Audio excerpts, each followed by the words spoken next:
In recent editions, we've been talking about our community and our spirit of helping our neighbors. Well, here's a way that you can do just that and have fun doing it.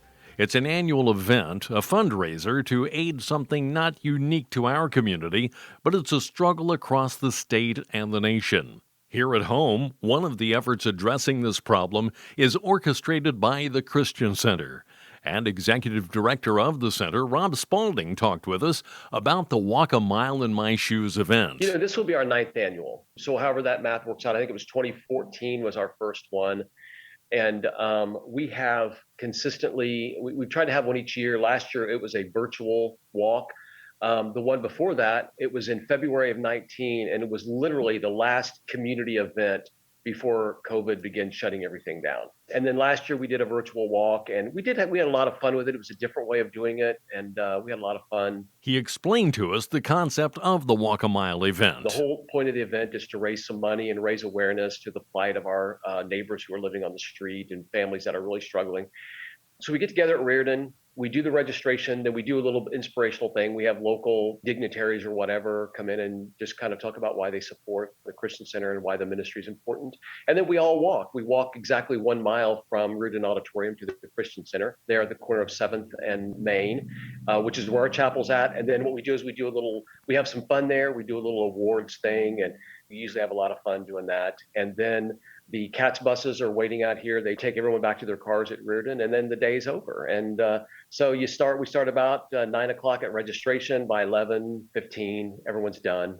Now, Spalding told us there is some symbolism involved with the timing of the event. It's important just for the symbolism of us all standing and walking in unity and standing together. So we'll have a ball teams or two. We'll have different schools and different organizations will come together, and it happens usually in cold weather, just to kind of highlight the fact that many of our homeless neighbors live on the street. Now, Rob said that the funding raised by the events such as this enables the center to reach those in our community through various aspects of their ministry.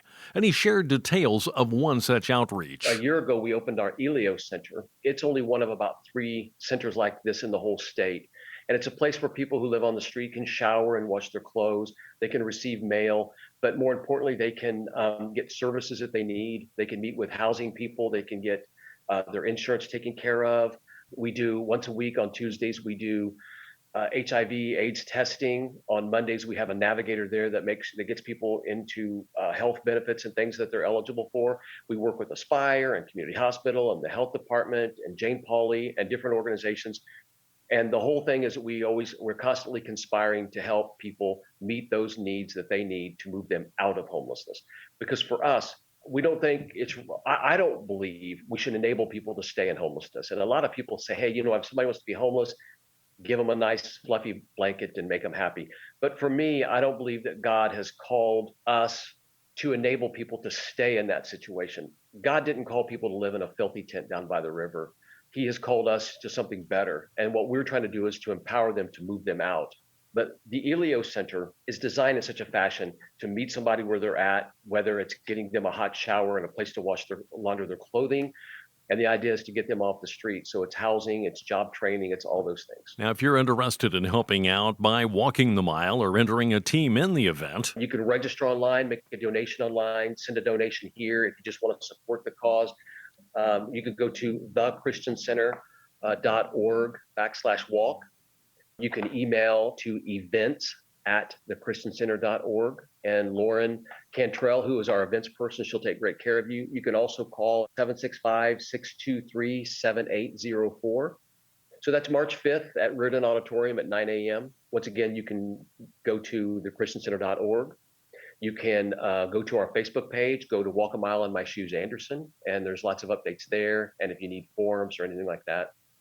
So far, we've got some great sponsors on board. Community Hospital and Ascension Health are both sponsoring us this year. And so, yeah, it's just a fun day. And again, it allows us to bring some attention. And again, that's next weekend, March the 5th, the Walk a Mile in My Shoes event. And Rob Spalding of the Christian Center, thank you for what you're doing to make our community a better place to live. And we urge you to support events like this and the organizations like the Christian Center in your community. Your community's future is depending on it. Thanks for listening. That's the latest buzz of Madison County.